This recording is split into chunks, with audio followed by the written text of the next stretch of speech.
Welcome at another session for StartupLeap today about how to tell a compelling story. I'm here with Anna. Before we start, can you tell us a little bit about who you are, what you've done so far, and what you do today? Yes, thanks for having me. My name is Anna Noyons. I am the founder of Inc. Inc is a design company, and we help companies create impact through design. We work for corporates, governments, and startups, and we help them innovate. And before that, I was CPO, Chief Product Officer of Peerby. Peerby is a startup that was founded in 2013, and I was part of that from 2013 until 2017. And I was responsible for the product and the design and marketing of that startup. All right, great. So, of course, Peerby in the Netherlands is a very famous story. But you know, for anyone, where does it all start? Where do you start with your story? Well, in this case, with Peerby, I think part of Peerby's success has been its story, and Dan, the founder of Peerby, whom I work with, is a great storyteller. Funnily enough, we both share, we have a common background in theater. So I think he was very good at using that skill in telling the stories around Peerby.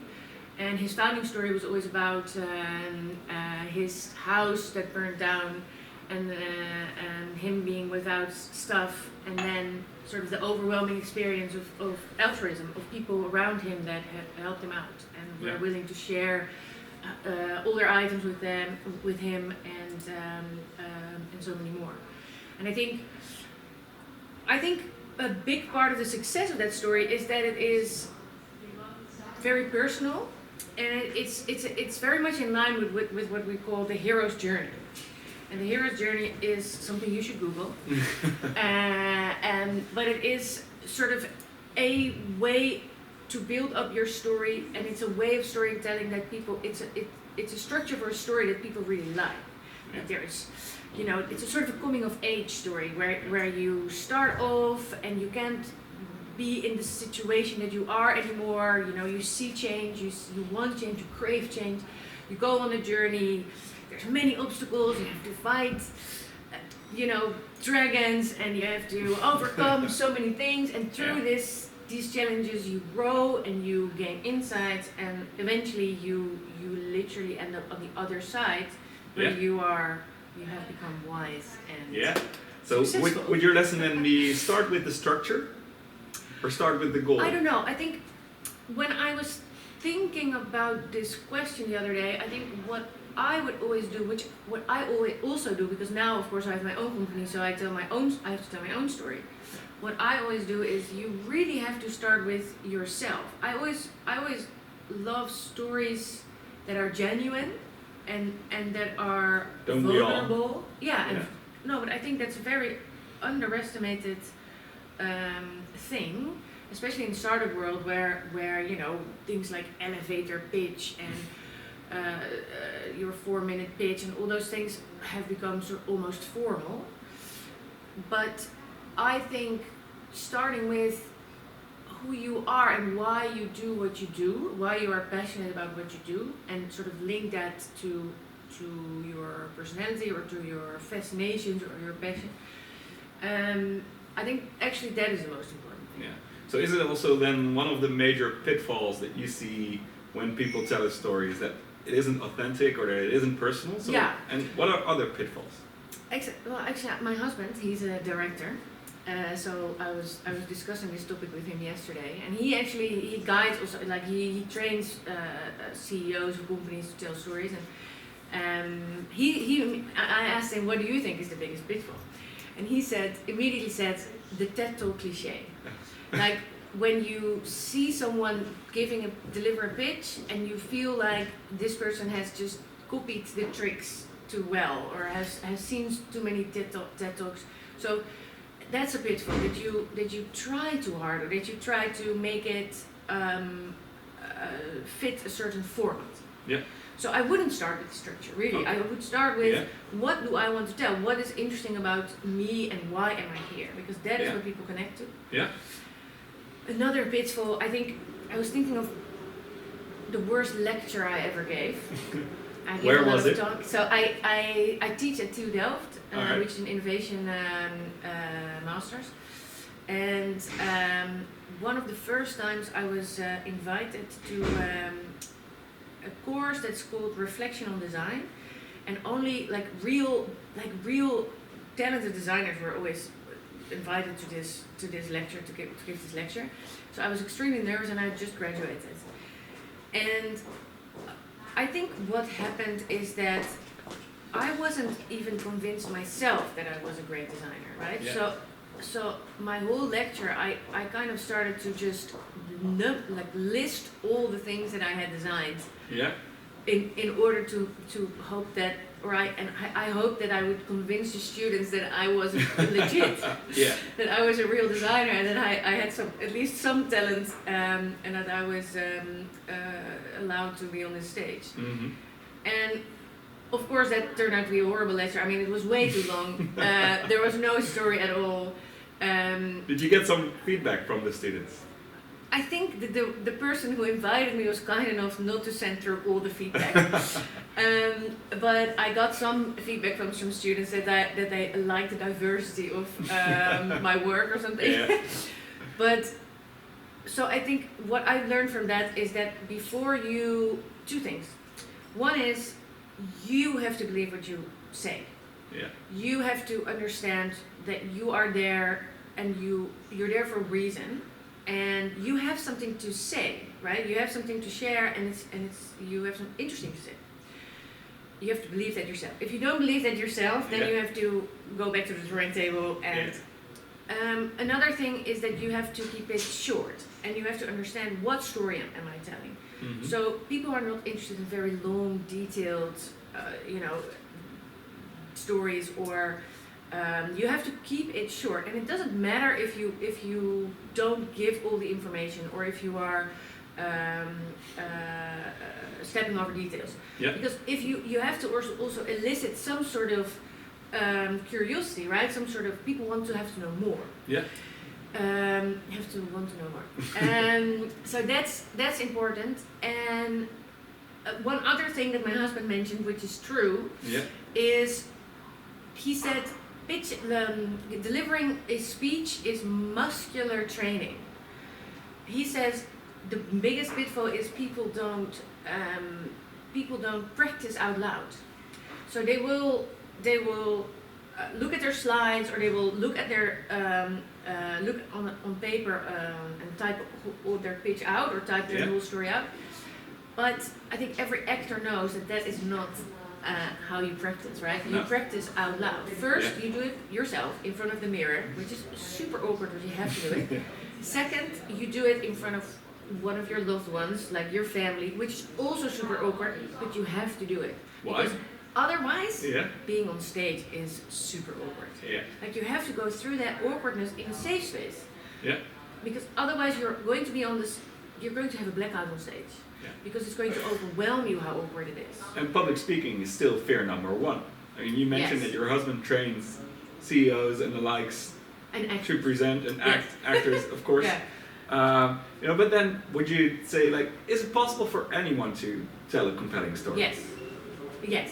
Okay. I'm convinced that anyone can learn how to tell his own story. Yeah. Because everybody has a story.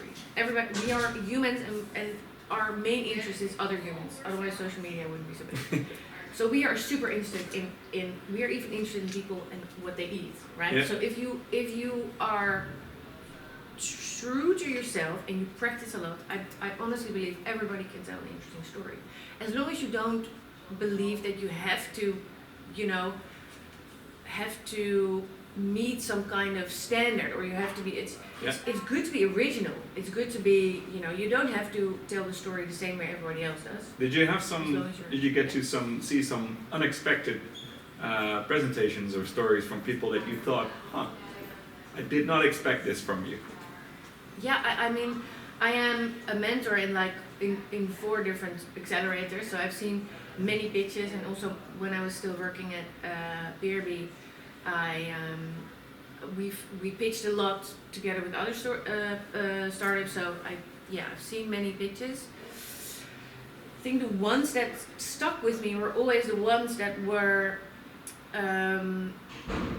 surprising, in the sense that somebody shared something that was, again, vulnerable. That was, someone that allowed himself to share doubt also. Yeah. The ones that I really don't like, the pitches that I really don't like, are the pitches where somebody paints a picture as if everything is smooth and perfect, and you already know that you're going to be the next Uber. That's just not true. Like, nobody will ever believe that. So it's just, don't do that. Just take people on with you on your journey. That's the most important thing. So you mentioned vulnerability and those kind of things about what makes a story stick. Yes. So also humor. What humor as well? Okay, so those kind of, what other kind of tactics maybe, or what kind of values that you can use in your story make sure that they stick? Yeah. So jokes. Yeah. I mean, you have to have some puns. That's always nice. Is everyone funny, or can everyone be funny? I think the more relaxed you become, the more funny you can be. Yeah. So I always experience, the more I practice a story, the more I have given a certain talk, the more I can flirt with my audience.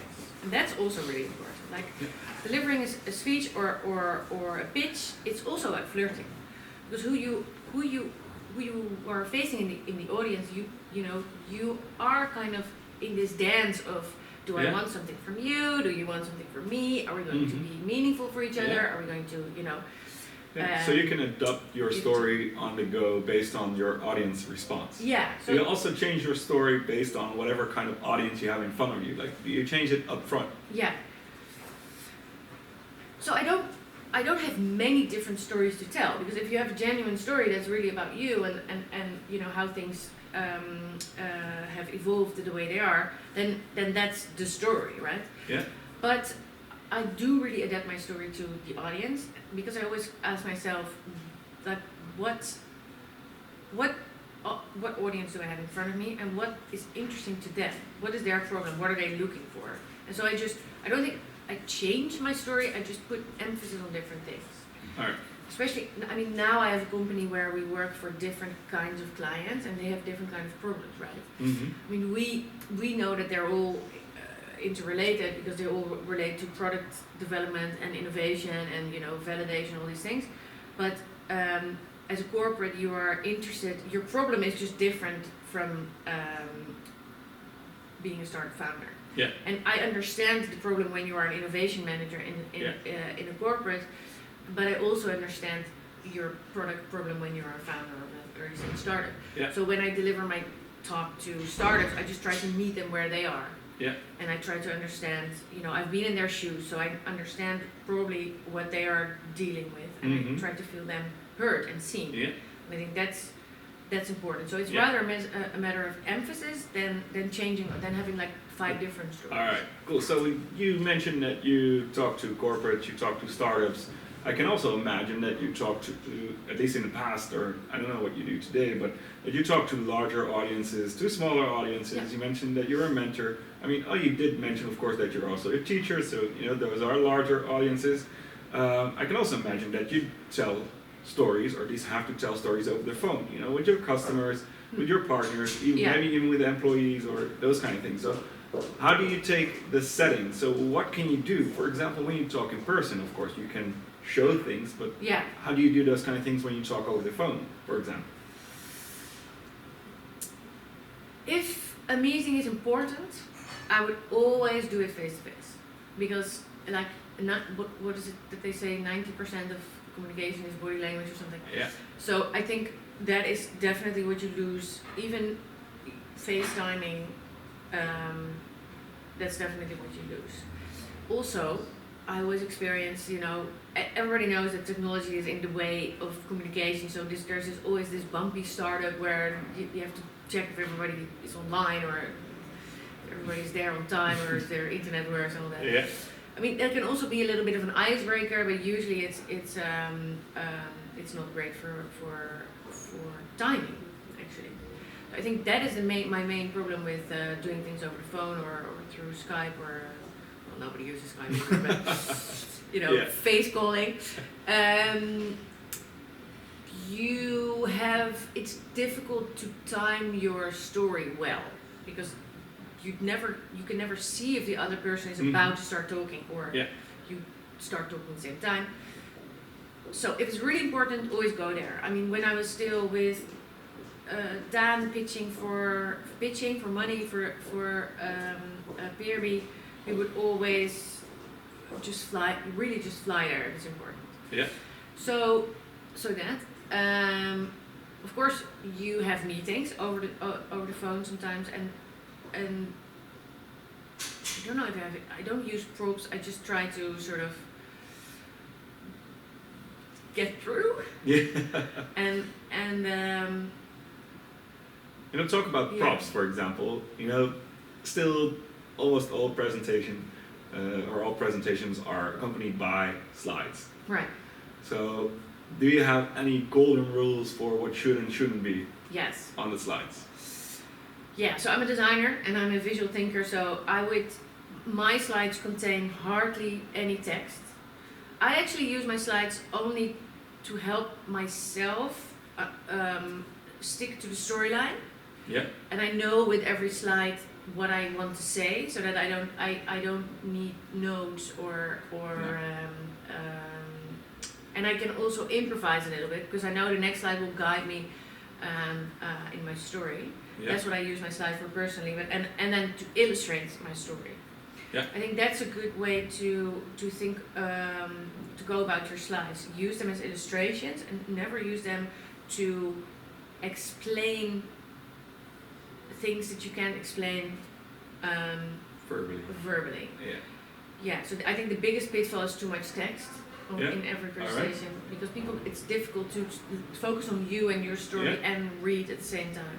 So I would never do that. All right, cool. So to wrap things up here, how would you wrap up a compelling story? I mean, yeah, so it's really important to think about how you wrap up because it's the energy that people leave with. Mm-hmm. So you can start with a joke, you can end with a joke. It's always good to tie things back to the beginning. So it's good to refer to something you said in the beginning and sort of bring people back. Yeah. My stories, if I tell stories about my company Inc. at the moment, we have this slide that's a huge graffiti wall and it says, it was actually next to my house when I still lived in West. And it says the best way to create the future, the best way to predict the future is to create it. Yeah. Which is a total cliche, and I always say that. But it's also a really good sort of call to action for the audience. It puts a little bit of the responsibility, in my case, also with the audience. And we if you want to predict the future, we have to get started. You can call me and we help you create the future that you envision, because that's what we do. Yeah. So it's both a pun and sort of it puts people in an active mode and creates a bit of desirability, I think. Yeah, so that's one of the key takeaways, to make sure that they actually take away whatever you want them to from your story. Yeah, and your last slide should be what you want people to remember. Yeah. All right. So one last remark, one last piece of advice that you think, okay, so starting founders should take away when telling a compelling story, or maybe anything that you've already said but you just want to emphasize. Practice out loud. Practice out loud. All right, cool. Thank you very much.